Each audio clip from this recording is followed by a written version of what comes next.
Então tá bom, gente. Vamos começar o nosso segundo tempo, né, de aula, uma série de 8 encontros que a gente vai ter. A proposta é nós conversarmos sobre o tema é, quem é você quando ninguém está olhando, né? É baseado no livro do Bill Hybels, mas a gente só está dando uma passada em cima do Bill Hybels e pegando algumas coisas interessantes que vão ser trabalhadas de uma maneira mais próxima agora nas duas aulas que vêm, que é o Lucas Fonseca que vai trazer para nós a parte de caráter, a parte de integridade. E nessas duas primeiras aulas aqui, da semana passada e hoje, a gente falou sobre quem é o homem, e hoje eu vou trabalhar um pouco na questão de quem sou eu, tá? Depois a gente vai trabalhar no mês que vem na questão de caráter. Então, vamos orar? Senhor, nós queremos te agradecer por esse tempo, pelas pessoas que estão aqui. Pedimos que o Senhor nos dê sabedoria, discernimento e que nós possamos ter aplicação daquilo que nós estamos lendo, considerando, trocando ideias e estudando, para que nós possamos agradar o Senhor através das nossas vidas. Somos-te gratos por tudo, Pai, em nome de Jesus. Amém.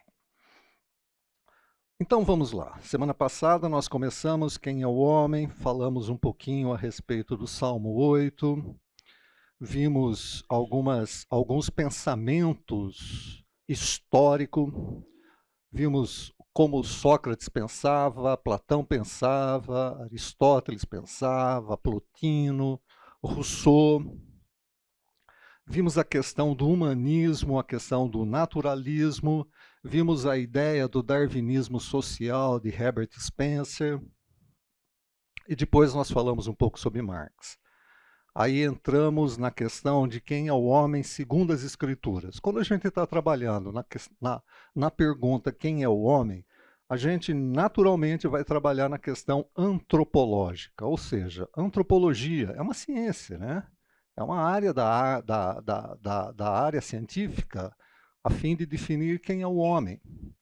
Mas a gente precisa buscar essa definição de quem é o homem segundo as Escrituras. O que é que Deus fala ou como é que Deus se revela a respeito de quem é o homem, tá?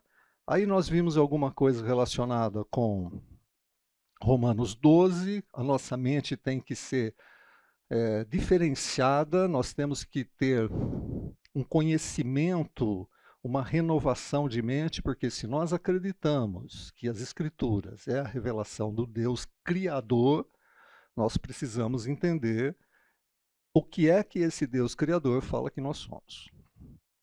Tá? Trabalhamos um pouco na questão da imagem Dei, e eu gostaria de retornar aqui. Quem é que nós somos? O que é Imago Dei? Alguém lembra? Oi? A imagem e semelhança de Deus, é a maneira como fomos criados. Mas qual foi a ideia que nós conseguimos trabalhar um pouco a respeito do que significa imagem e semelhança? Tá escrito aqui, a cola está aqui, hein? Então, nós temos os atributos comunicáveis de Deus. Tem os atributos que não são comunicáveis. Quais são? O que é um atributo não comunicável? Vai. Que não cabe a nós, pertence única e exclusivamente a Deus. Exemplo? Onipresença, isso aí pertence a Deus. Nenhum homem é isso, tá? Mas tem alguns atributos comunicáveis, que são moral, amor, justiça. A questão de mordomia, né? Nós fomos criados à imagem e semelhança de Deus para sermos mordomos dele diante da criação. Está lembrado disso? E tem aquela questão também, uma imagem que representava quem mandava, né? Isso tem as suas características dentro da história. O imperador, ou até mesmo a cultura, quando foi escrito, né, por Moisés, quem mandava colocava a representação, uma imagem dele naquele lugar que era conquistado. Então a pessoa olhava para a imagem e falava: olha, essa imagem é de quem manda. Tá? Essa imagem é do imperador, é ele que manda aqui. Imagem e semelhança tem um pouco dessas características, ou seja, quando nós olhamos para nós, nós vemos a imagem de quem manda. Tá? Essa é a questão. Nós não trabalhamos nessa diferenciação do que significa ser imagem, semelhança, porque não é o foco aqui.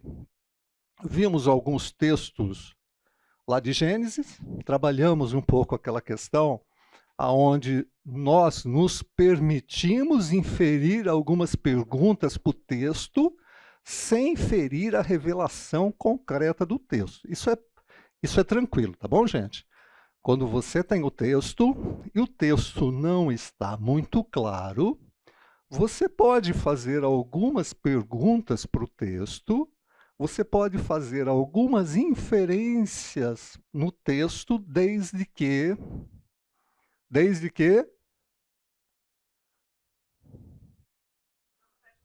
não saia do contexto. Que mais? O texto não está claro. Eu posso fazer algumas colocações para o texto? Posso pensar algumas coisas com o texto? Sim ou não? Sim, desde que não fira o contexto, não fira a verdade revelada claramente. Tá bom? Se tem alguma coisa que não está naquele texto, mas está revelado claramente em outro, não dá para ferir aqui, tá bom? Ok? Então, muita gente veio conversar comigo: pô, como é que você fez aquele negócio que Adão não conhecia nem a morte, nem o mal, né? E Deus fala para ele que se ele comer da árvore da vida, tem aquela questão toda. Tudo bem, o texto não revela isso. A gente está fazendo inferências para o texto. Mas sabia? Não sabia? Por quê? Porque a nossa ideia era falar assim: ó, ele tinha que obedecer, independente se ele conhecia ou não. Tá? Então, cuidado, tá bom? Então, a gente faz algumas colocações para o texto, desde que não fira alguma outra revelação clara. Então, não tem problema. Hoje, então, vamos trabalhar na questão: quem sou eu?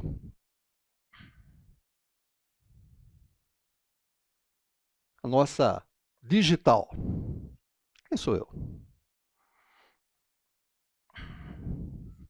Quem já ouviu falar do Catecismo de Westminster? Pode levantar a mão, só para eu ter ideia. Catecismo de Westminster. Tá, ok. Então vou falar alguma coisa do que é esse catecismo, tá? A palavra catecismo significa lá do grego, catequel, que significa informar, instruir. Então, catecismo nada mais é do que uma instrução. Esse é o significado da palavra catecismo, tá? O que é esse catecismo? É um conjunto de instruções sobre princípios, dogmas e preceitos de doutrinas religiosas. Vocês já ouviram falar de classe de catecúmenos? Quem ouviu falar aqui? Quem que é de velho de igreja? Vamos ver agora. Velho de igreja, tá? Fala assim: você, para ser membro de uma determinada igreja, você precisa passar pela classe de catecúmenos. Olha que nome legal, pomposo, né? Hoje não é assim. Aqui, pelo menos, não é assim. A gente fala assim: ó, tem uma sala de primeiros passos, certo? Na realidade, a gente está falando a mesma coisa, tá? Só que com um nome um pouquinho mais palatável, né? Não vamos fazer a classe de catecúmenos. Esse negócio de Westminster é uma abadia, né? Que tem lá na cidade de Londres, em 1643, 121 ministros religiosos, gente séria com relação ao ensino e aprendizado das escrituras, se reúnem e formulam 107 questões. Inicialmente, essas questões eram para ensino de criança, tá? Agora, isso se torna para nós também relevante, porque tem sentido e a gente precisa entender um pouco sobre isso. Veja só, eu não vou falar sobre o Catecismo de Westminster. Eu vou só citar o Catecismo de Westminster porque faz sentido. Dentro da proposta que a gente aqui está trabalhando aqui, faz sentido. Então, a primeira pergunta do Catecismo de Westminster é o seguinte: qual é o final ou qual é o fim principal do homem? Porque quando eu entender qual é o fim principal do homem, eu vou poder falar assim, olha, se Deus criou o homem, a sua imagem e semelhança, e eu entender qual é o fim principal dessa criação, eu vou poder chegar para mim e falar assim, olha, afinal de contas, quem sou eu? E essa é uma pergunta pessoal. Quem sou eu? Diante disso que as Escrituras falam ao nosso respeito. Então, a resposta do Catecismo de Westminster. O fim principal do homem é gloriar a Deus ou glorificar a Deus e gozá-lo para sempre. Tá? Essa é a primeira pergunta que se faz no Catecismo de Westminster e essa é a primeira resposta. Afinal de contas, qual é o fim principal do homem? Glorificar a Deus e gozá-lo para sempre. Temos textos para isso? Temos. Vamos ler um pouco. Romanos capítulo 11, versículo 36. Eu não vou pegar todos os textos, porque tem muitos aqui, tá? E a gente tem muitos textos para darmos uma olhada ainda hoje. Romanos capítulo 11, versículo 36. Abra sua Bíblia, ou ligue sua Bíblia, mas traga sua Bíblia.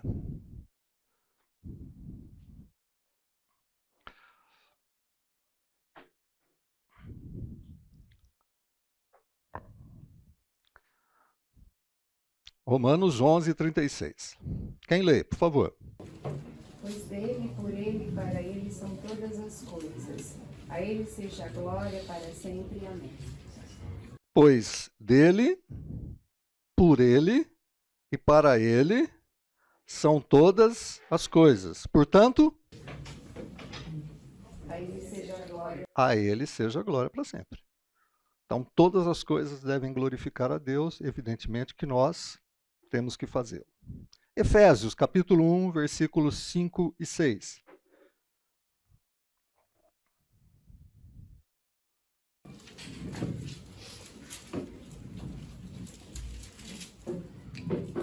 Nos predestinou para sermos adotados como filhos por meio de Jesus Cristo, conforme o bom propósito da sua vontade, para o louvor da sua gloriosa graça, qual nos deu graciosamente por meio do amado. Nós fomos adotados como filho para quê?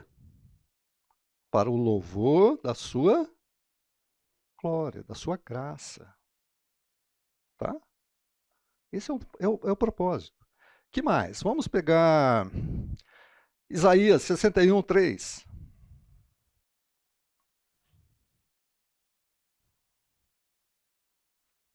Pode pegar a partir do versículo 1, quem for ler, tá?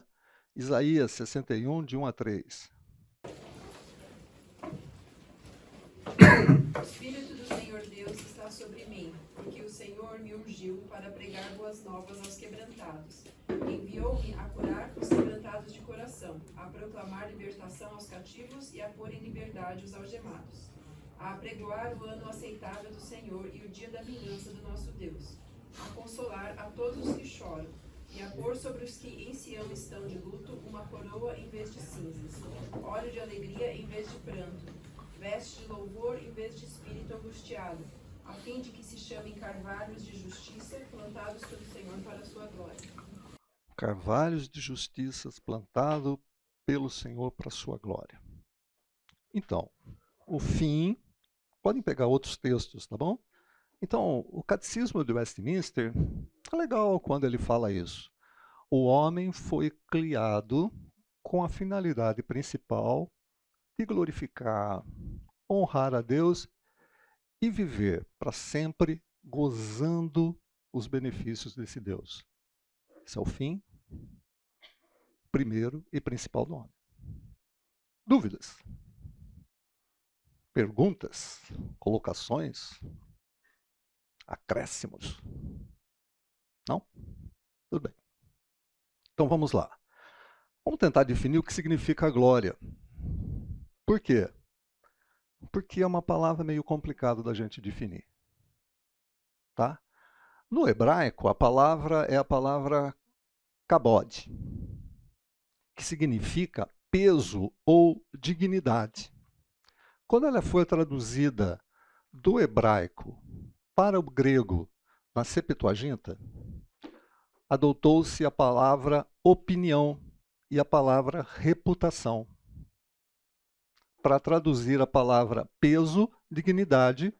Qual é a palavra grega que pode traduzir isso? É a palavra opinião e reputação. Então, o que significa glória a Deus? Vamos glorificar a Deus. O que significa? Servi-lo com dignidade. O que significa?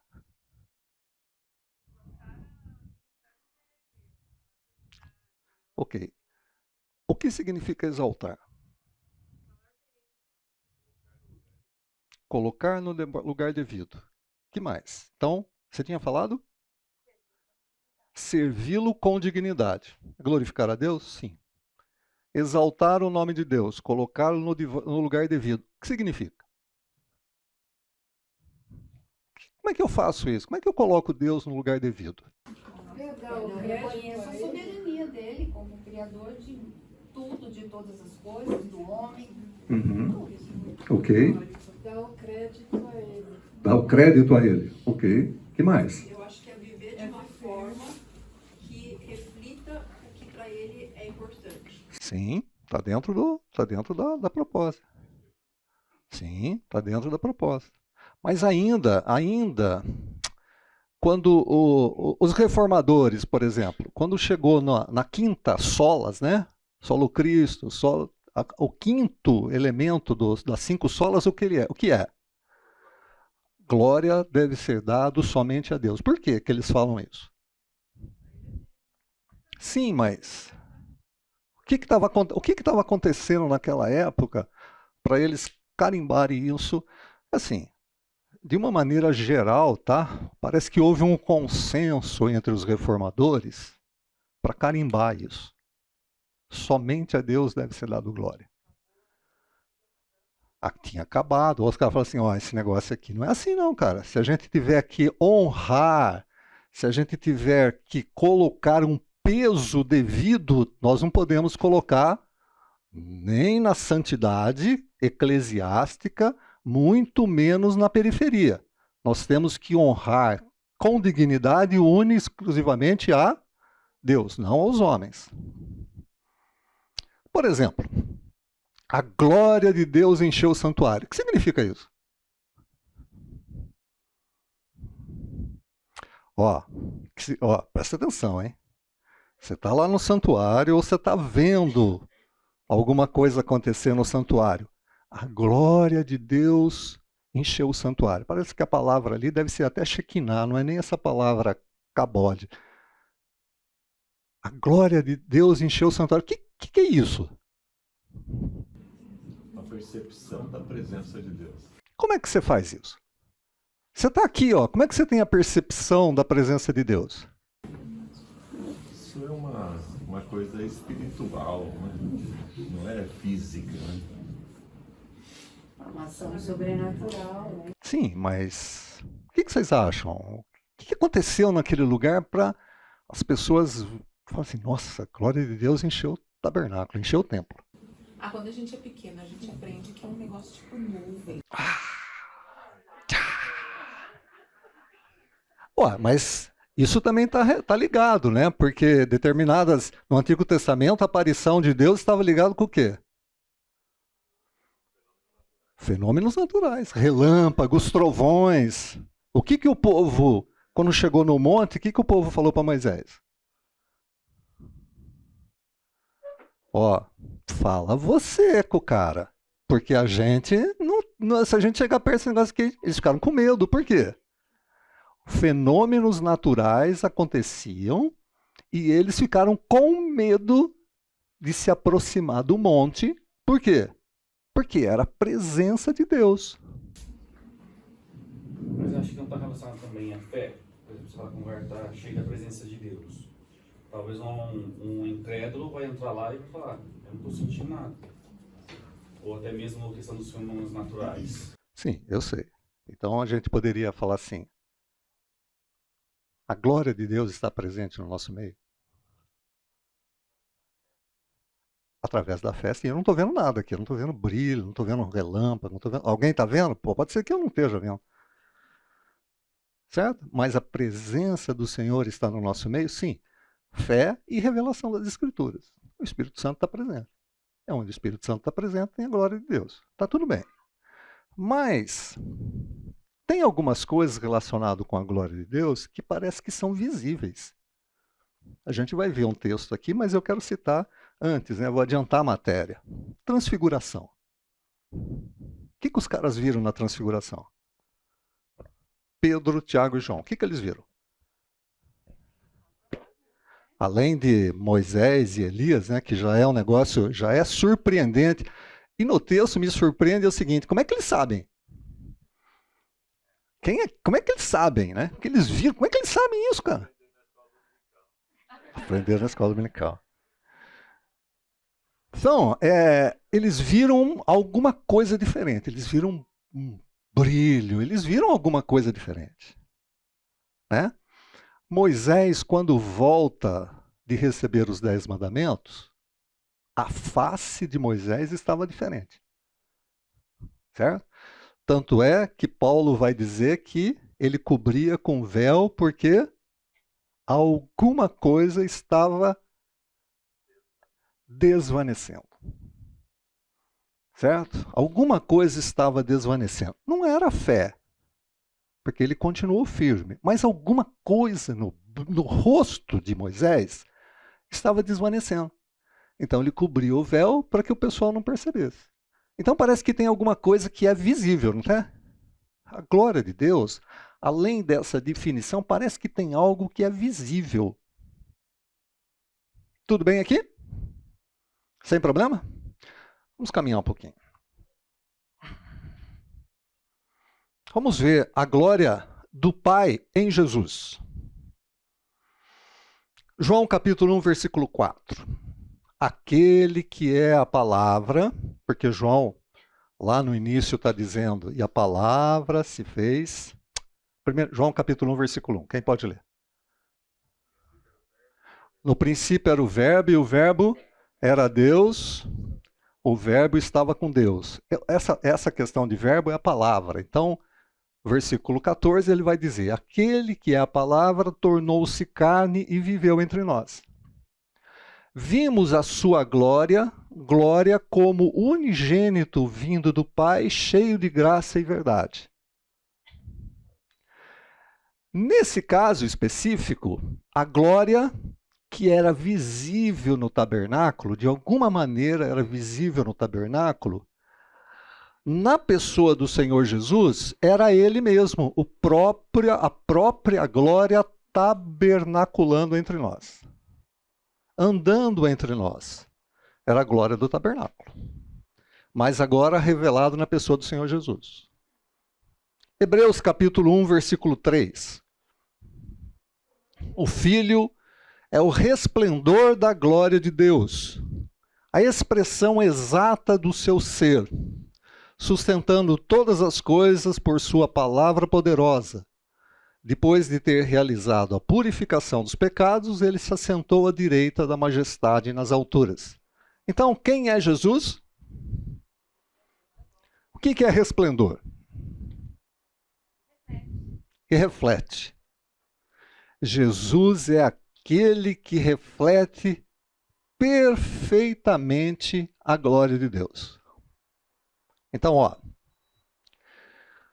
quando as pessoas olhavam para Jesus de maneira visível, eles olhavam e viam a glória de Deus manifestada no Senhor Jesus. Independente daquele momento da transfiguração. Mateus 17, versículo 1 e 2, que é a questão da transfiguração. Veja só, a segunda parte. Ali ele foi transfigurado diante deles. Sua face brilhou como o sol, e suas roupas se tornaram brancas como a luz. Aconteceu algo diferente ali. né?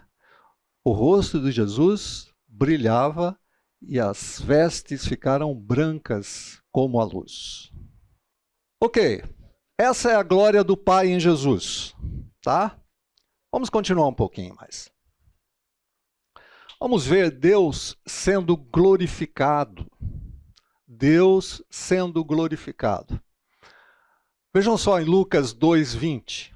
Os pastores voltaram glorificando e louvando a Deus por tudo que tinham visto e ouvido, como lhes fora dito. Quem que lembra dessa passagem? Nascimento. Os pastores viram, ouviram e vieram o quê? Dar glória. Como é que será que eles deram glória a Deus? A gente já falou um pouco sobre isso. Como é que eles deram glória a Deus? Os pastores glorificaram o nome de Deus. Como é que eles fizeram? Qual é a expressão? Como é que foi mais ou menos isso? Louvando, ó Deus, glória seja dada ao teu santo nome? É possível.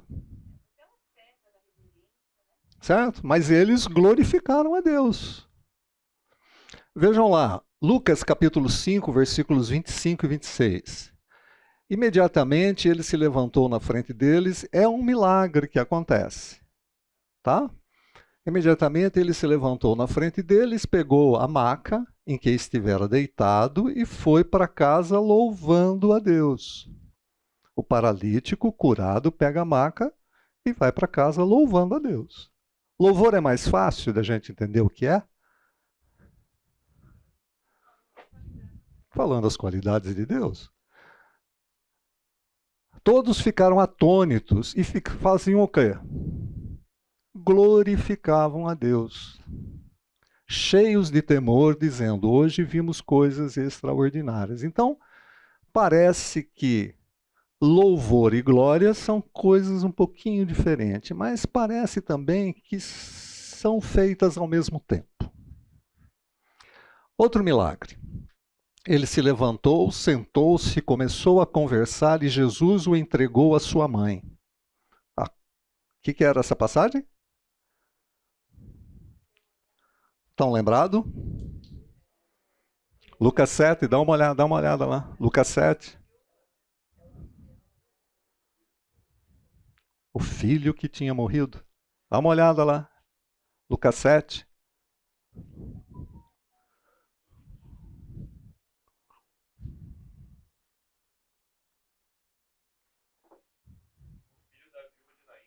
O filho da viúva de Naim. Está no subtítulo, né? Ele se levantou, sentou-se, começou a conversar e Jesus o entregou à sua mãe. Todos ficaram cheios de temor e louvavam a Deus. Um grande profeta se levantou entre nós, diziam eles. Deus interveio ao nosso favor ou a favor do seu povo. Deixa eu fazer uma pergunta antes de entrar em mais outros 3 textos. O que tem de comum aqui?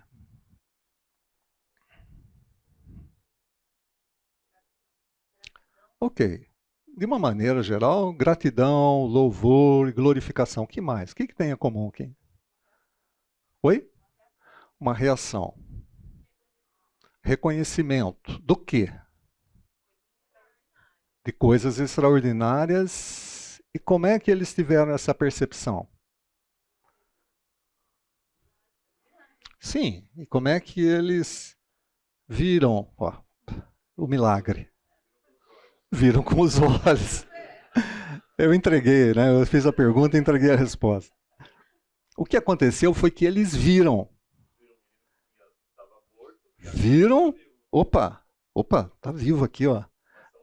Uma ação, mas eles viram. Tem uma ação extraordinária? Claro que tem. Uma ação do Senhor Jesus, mas eles viram. Porque eles viram, eles glorificaram. Vamos pegar outro. Oi. E reconheceram que era Deus agindo. Olha lá. Outros 3 versículos. Imediatamente o cego recuperou a visão e seguia Jesus, glorificando a Deus. Quando todo o povo viu isso, deu louvores a Deus. O que o povo viu? Um camarada que era cego há muito tempo, agora estava vendo. O povo viu isso. E o cego começou a pular de alegria, louvando a Deus. O povo viu, fez o quê?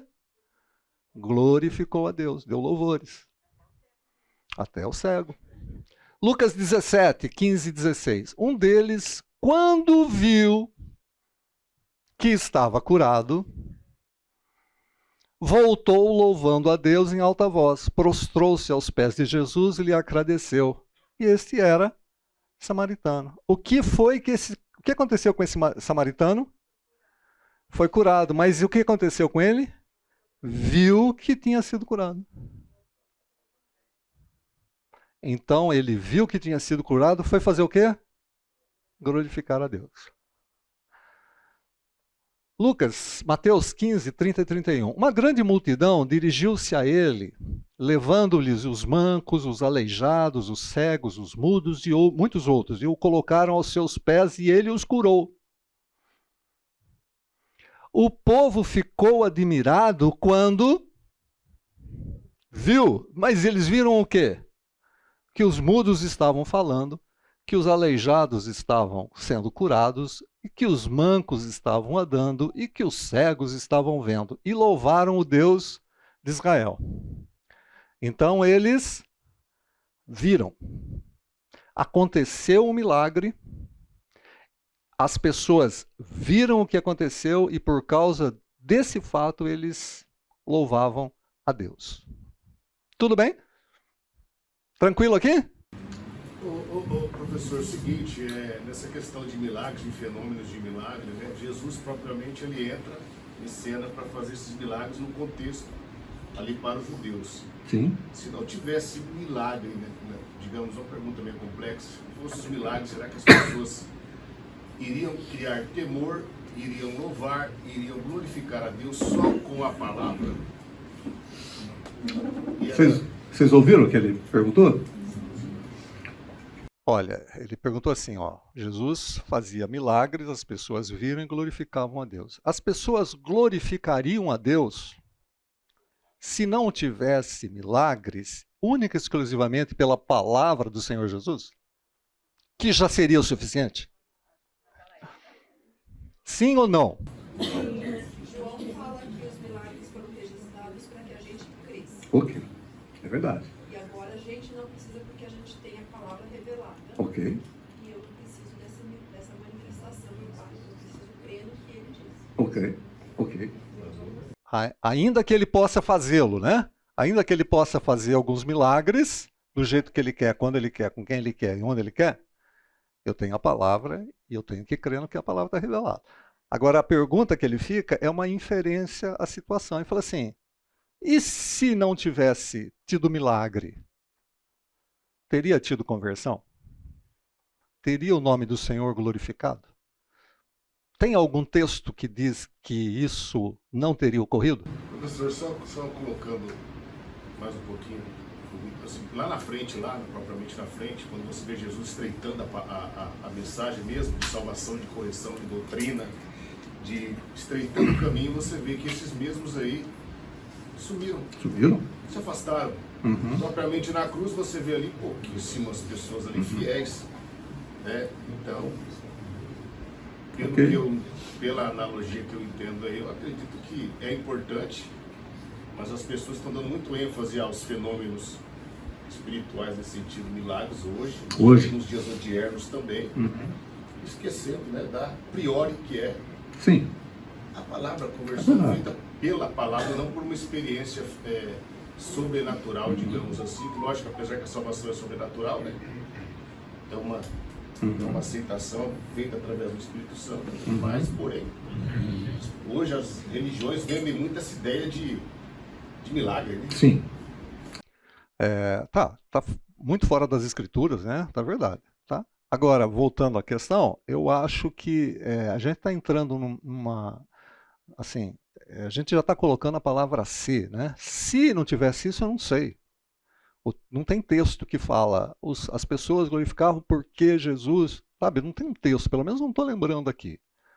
Mas os milagres ocorreram para que crescem também. Tá? Então fazia parte do propósito de Deus. Eu queria pegar um texto agora com vocês, que é o seguinte: quando é Deus não sendo glorificado, ainda que as pessoas vejam. Então nós vimos textos que as pessoas veem e glorificam o nome do Senhor. Agora vamos pegar um texto que as pessoas veem e não glorificam o nome do Senhor. Romanos, capítulo 1, versículo 18 a 21. Portanto, a ira de Deus é revelada do céu contra toda impiedade e injustiça dos homens, que suprimem a verdade pela injustiça. Pois o que de Deus se pode conhecer é manifesto entre eles, porque Deus lhes manifestou. Pois desde a criação do mundo, os atributos invisíveis de Deus, seu eterno poder e a sua natureza divina, têm sido vistos claramente, sendo compreendidos por meio das coisas criadas, de forma que tais homens são indesculpáveis, porque tendo conhecido a Deus, não glorificaram a Deus. Nem lhe renderam graças, mas em seus pensamentos tornaram-se fúteis e os seus corações insensatos se obscureceram. Então, o que era para fazer, Deus o fez. E quando o homem vê o que Deus fez, era necessário que ele lhe desse glória. Olhasse para a criação e falasse assim: glória seja dada ao teu nome, porque o Senhor é criador dessas coisas. Mas o ser humano olha para essas coisas e faz o quê? Não dá glórias a Deus. Não reconhecem o Deus soberano e criador. Por isso, consequência, a ira de Deus está sobre a humanidade. Tudo bem aqui? Então, as pessoas vêm, glorificam a Deus. Aqui é um texto que vem e não glorificam a Deus. Podemos continuar? Tudo bem aqui? Ok. Vamos falar de filosofia. Tá? Filosofia. Até o século XVII, a teologia era a base para o direito e a ciência. Então, até o século XVII, você tinha teologia, você tinha a medicina, a ciência e tinha o direito. Tá? O direito e a medicina, a ciência, se baseava no quê? Qual era a base para eles formularem e fazer ciência e medicina? A teologia. A teologia era a base para o desenvolvimento científico e para o desenvolvimento do direito.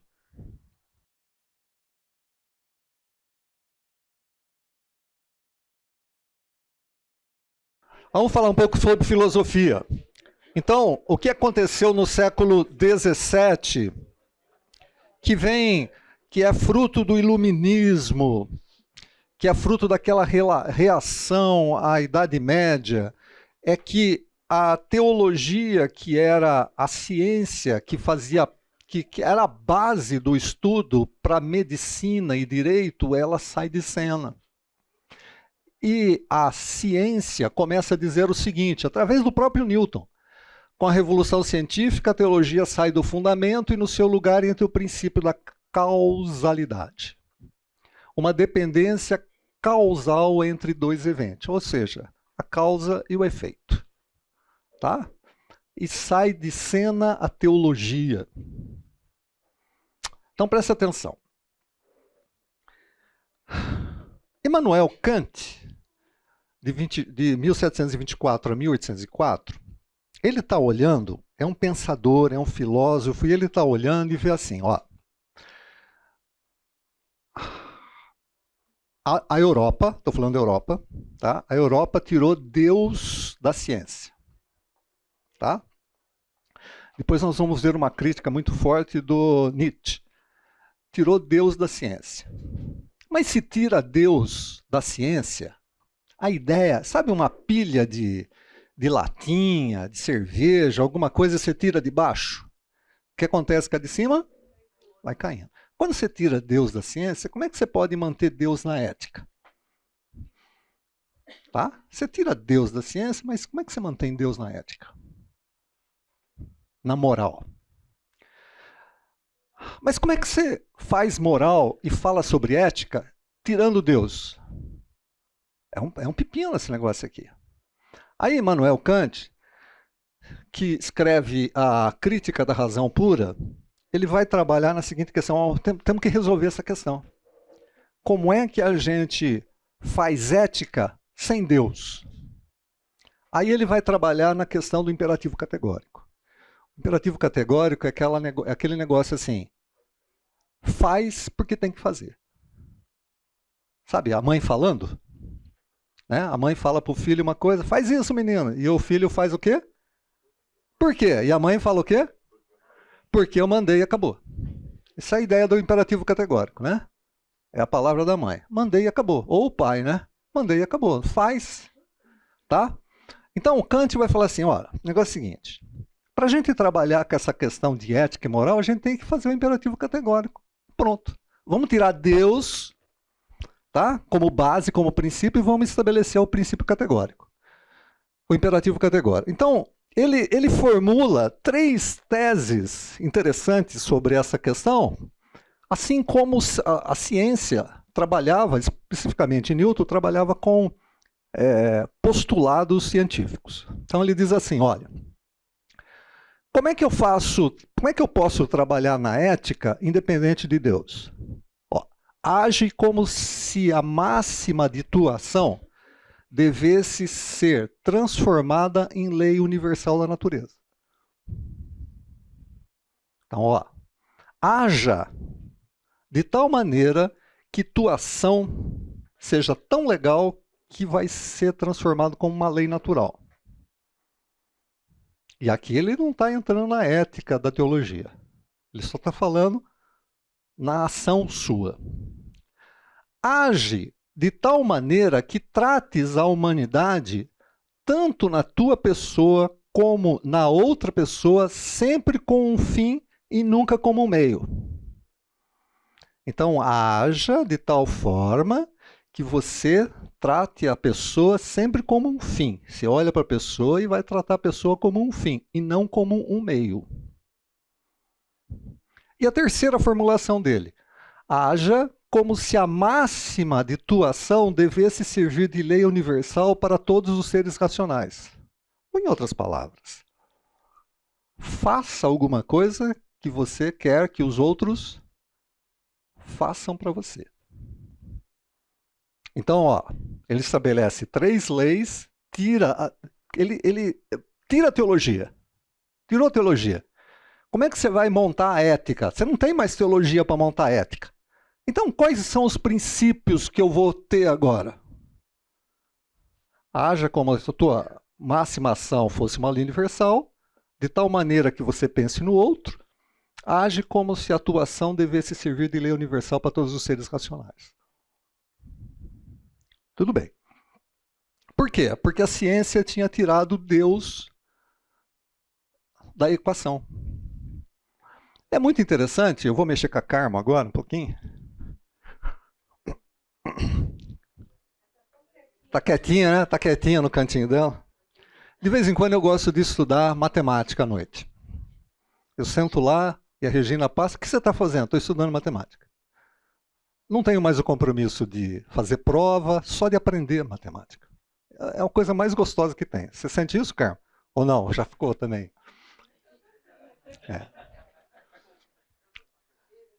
Eu estou brincando com a Carmen porque ela foi professora de matemática. Então, tem professor de matemática aqui? Física? Tá legal. Outro dia eu estava fazendo algumas questões de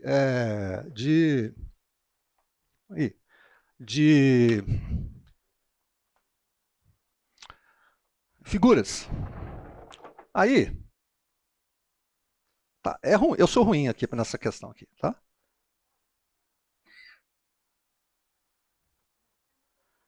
Isso daqui é o raio de uma circunferência. Bom, isso daqui é uma circunferência. Dá para ver?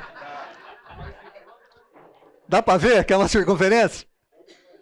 Eu tinha um professor, cara, que ele fazia assim, ficava... Você podia medir que ia ser muito próximo. Isso daqui é o raio da circunferência. Qual é a relação de raio e comprimento? Π. Que é igual 3,14 e um monte de casa. Isso é uma constante universal. Existem outras constantes universais, mas isso é uma constante universal. Como é que surgiu isso? Quem inventou a circunferência?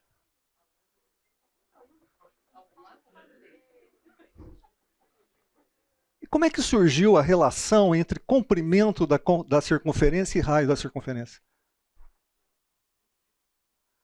Cara, quando você começa a estudar isso, você fala assim, Deus. Não existe outra coisa. Tem determinadas coisas na matemática e na física que você fala assim, Deus, porque não tem mais alternativa. Como é que Primeiro, como é que a circunferência, o raio e o seu comprimento está relacionado com 3,1416, lá vai pedrado. Só pode ser um criador. Mas a ciência tirou a criação do exercício científico. E agora é um problema só de causalidade. Tá? Bom, o respeito ao imperativo categórico poderia educar a vontade para só desejar o que se deve fazer. Isso tornaria crimes impossíveis de serem cometidos, as leis desnecessárias e conduziria a humanidade a uma paz perpétua. Cabeça de Kant. Imperativo categórico. Tira a teologia, tira princípios éticos e morais da teologia e vamos estabelecer isso. Aí veio um outro camarada, tá? Chamado Nietzsche.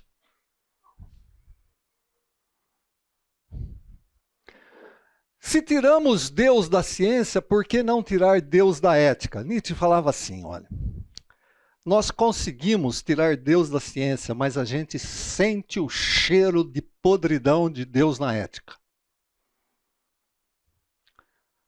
Tá? A gente não consegue tirar Deus da ética, porque o cheiro está ruim. Temos que tirar Deus da ética. O ser humano tem que estabelecer a sua própria ética. E num escrito de Nietzsche, chamado A Gaia da Ciência, tem o seguinte texto. Vamos lá, acompanhem comigo. Um homem louco. Não ouviram falar daquele homem louco que pela manhã acendeu uma lanterna e correu ao mercado e pôs-se a gritar incessantemente: procuro Deus! Procuro Deus! E como lá se encontrasse muitos daqueles que não criam em Deus, ele despertou com isso uma grande gargalhada. Então ele está perdido? Perguntou um deles. Ele se perdeu como uma criança? Disse outro. Ele está se escondendo? Ele tem medo de nós? Embarcou num navio? Emigrou? Gritavam e riam uns para com os outros. O homem louco se lançou para o meio deles e trespassou-os com o seu olhar. Para onde foi Deus? Gritou ele. Já lhes direi. Nós o matamos. Você e eu somos todos assassinos. Mas como fizemos isso? Como conseguimos beber inteiramente o mar? Quem nos deu a esponja para apagar o horizonte? Que fizemos nós ao desatar a terra do seu sol? Para onde se move ela agora? Para onde movemos nós? Para longe de todos os sóis? Não caímos continuamente para trás, para os lados, para a frente, em todas as direções? Existe ainda em cima e embaixo? Não vagamos como quem através de um nada infinito? Não sentimos na pele o sopro do vácuo? Não se tornou ele mais frio? Não anoiteceu eternamente? Não temos que acender lanternas de manhã? Não ouvimos o barulho dos couveiros a enterrar Deus? Não sentimos o cheiro da putrefação divina? Também os deuses apodrecem. Deus está morto. Deus continua morto. E nós o matamos. Como nos consolar a nós, assassinos entre assassinos? O mais forte e sagrado que o mundo até então possuíra, sangrou inteiro sobre os nossos punhais. Quem nos limpará esse sangue? Com que água poderíamos nos lavar? Que rito expiatórios, que jogos sagrados teremos que inventar? A grandeza desse ato não é demasiadamente grande para nós? Não deveríamos nós mesmos nos tornar deuses para ao menos parecer digno dele? Nunca houve ato maior. E quem vier depois de nós pertencerá, por causa desse ato, a uma história mais elevada que todas as histórias até então. Nesse momento, silenciou o homem louco e novamente olhou para seus ouvintes. Também eles ficaram em silêncio, olhando espantados para ele. Eu venho cedo demais, disse então. Não é ainda o meu tempo. Esse acontecimento enorme está a caminho. Ainda anda. Não chegou ainda aos ouvidos dos homens. O corisco e o trovão precisam de tempo. A luz das estrelas precisa de tempo. Os atos, mesmo depois de feitos, precisam de tempo para serem vistos e ouvidos. Esse ato ainda lhes é distante, que é a mais longínqua constelação. E, no entanto, eles cometeram. Conta-se também que no mesmo dia o homem louco irrompeu em várias igrejas e em cada uma entoou o seu requiem aternal, Del, levado para fora e interrogado, limitava-se a responder: o que são ainda essas igrejas, senão os mausoléus e túmulos de Deus? Nietzsche, a Gaia da ciência. Requiem aeternam Deus significa descanso eterno de Deus. Ou seja, nós matamos Deus. Deus está morto.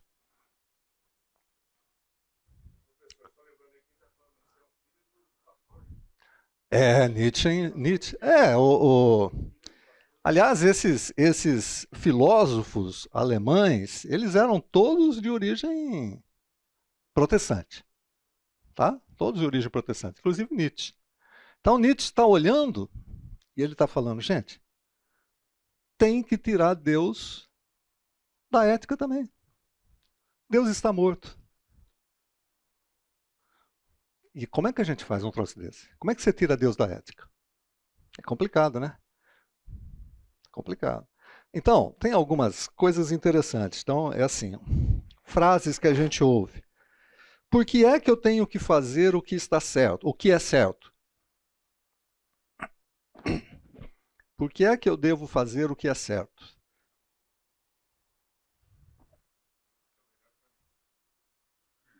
Que mais? Por que é que eu devo fazer o que é certo?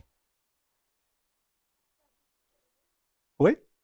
Não, mas isso é teologia já. Quando eu falo que eu tenho que obedecer a Deus, é teologia.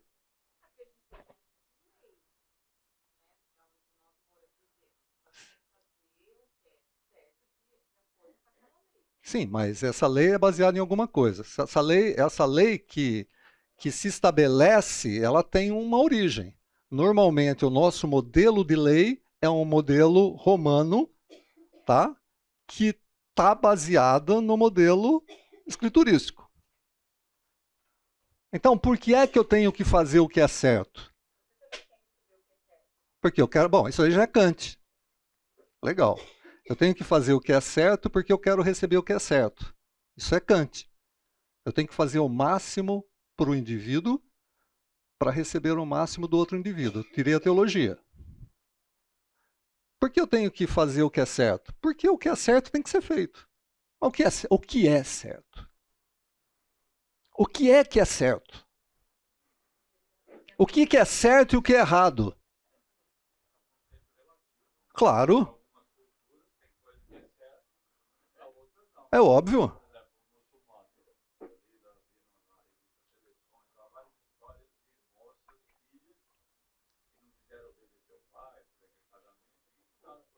Uhum.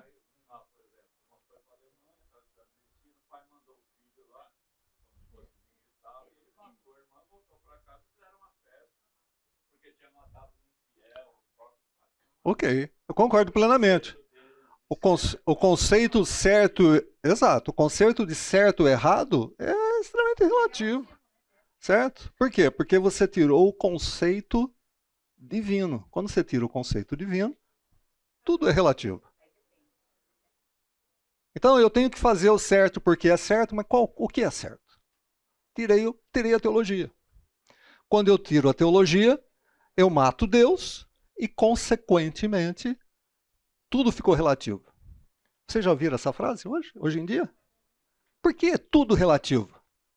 Porque a minha opinião está certa e a sua também está certa. Bom, mas se a minha opinião está certa e é diferente da sua e a sua está certa, o que está certo então? Percebem? A nossa pós-modernidade, tá? Essa cultura que a gente vive, nós temos muitas questões baseadas no Nietzsche, no Kant. Por quê? Porque o relativo está... Cada um tem o seu relativo. Por quê? A ética está sendo tirada da cultura. Aonde é que a gente fica com tudo isso? Muito bem. Vamos voltar para as escrituras. Já falamos bastante de Nietzsche. Deus está sendo glorificado? Mateus capítulo 5, versículos de 13 a 16. Vou pedir que alguém leia, por favor. Vocês são o sal da terra, mas se o sal perder o seu sabor, como restaurá-lo? Não servirá para nada, exceto para ser jogado fora e pisado pelos homens. Vocês são a luz do mundo. Não se pode esconder uma cidade construída sobre um monte. E também ninguém acende uma candeia e a coloca debaixo de uma vasilha. Pelo contrário, coloca no lugar apropriado e assim ilumina a todos que estão na casa. Assim, brilhe a luz de vocês diante dos homens, para que vejam as suas boas obras e glorifiquem ao Pai de vocês que está no céu. O que é que os homens têm que ver? Lembra os textos que nós vimos anteriormente? Os homens viam, glorificavam a Deus. Viam os milagres acontecendo e glorificavam a Deus.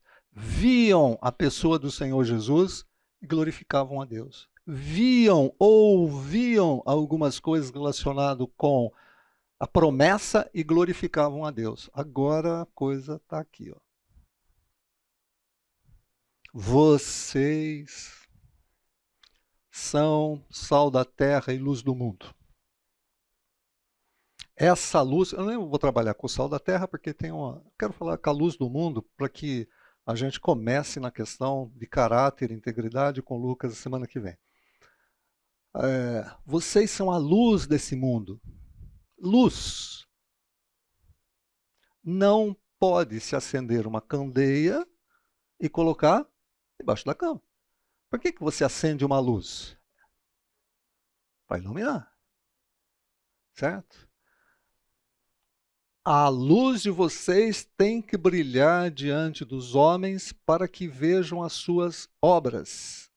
E quando eles virem as suas obras, eles glorifiquem a Deus. Olha que sinuca que a gente se meteu. Olha que sinuca que a gente se meteu. Nós temos que ter obras para que as pessoas glorifiquem a Deus. Ah, mas as pessoas podem ver quem eu sou e não glorificar a Deus. Pode? Né? Claro que pode. Mas as suas obras levam à glorificação de Deus. Vejam só, hein? Não é as suas obras que levam à salvação do outro. Preste atenção nisso. As suas obras não levam à salvação de ninguém. Concordam comigo? Não leva à salvação de ninguém. A salvação é um ato da ação do Espírito Santo que convence o homem do que é pecado, justiça e juízo, um ato da graça de Deus, e ele crê, aí ele está salvo. Tá bom? Mas as minhas ações devem levar os homens a glorificar a Deus. E através desse fato de glorificar a Deus, eles podem ser salvos. Não é a minha ação que salva, mas a minha ação está dentro desse processo. A questão da responsabilidade humana está dentro desse processo. Por isso, quando Lucas for falar de caráter, e aqui eu vou chamar o livro do Bill Hybels, né? Um pouquinho aqui para dar só a introdução. Caráter é quem você é. Quando ninguém está vendo. Certo? Caráter é quem você é quando você não está na igreja. Quando você está no trânsito. As pessoas estão glorificando a Deus quando você está no trânsito? Olha que pergunta legal, Lucas. Deus está sendo glorificado quando você está na fila do supermercado e aquela velhinha não quer sair de sua frente? Como é que é? Pega uma cadeira de roda, velhinha. Fica aí churiçando, pô, vai da frente. Percebem? Quando ninguém está olhando, pode ser dentro do seu quarto. Né? Ninguém está olhando. Mas quando ninguém está olhando, pode ser fora do aprisco. Dentro do aprisco, legalzinho. Fora do aprisco, um monstrinho. Como é que as pessoas glorificam a Deus quando olham o nosso caráter? Qual é o testemunho que as pessoas dão do nosso caráter? Vou contar uma ilustração que aconteceu comigo e é uma coisa que eu conto constantemente.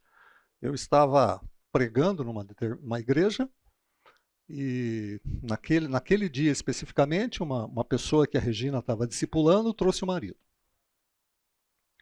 E depois que eu terminei de pregar, o marido conversou com a esposa e depois eu fiquei sabendo mais tarde a respeito disso. Conversou com a esposa e disse assim: aquele camarada que está pregando lá na frente não tem autoridade para falar o que ele falou. Opa! Disse para a esposa. A esposa veio conversar comigo. A esposa falou assim para mim: olha, meu marido falou que você não tem autoridade para estar lá na frente pregando. Eita! Eu frequentava a Chácara Primavera. A primeira pessoa que eu chamei foi o Ricardo Agreste.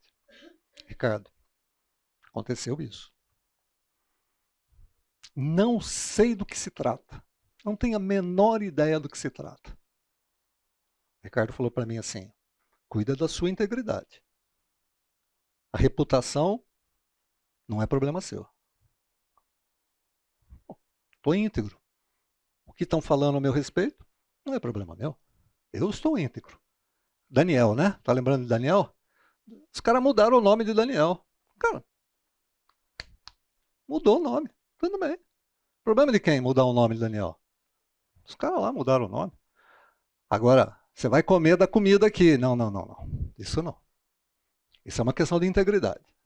Essa não vou comer. Ah, mudou meu nome? Tudo bem, mas a minha integridade não. Meu relacionamento com Deus não. Depois de um tempo eu fiquei sabendo o que tinha acontecido.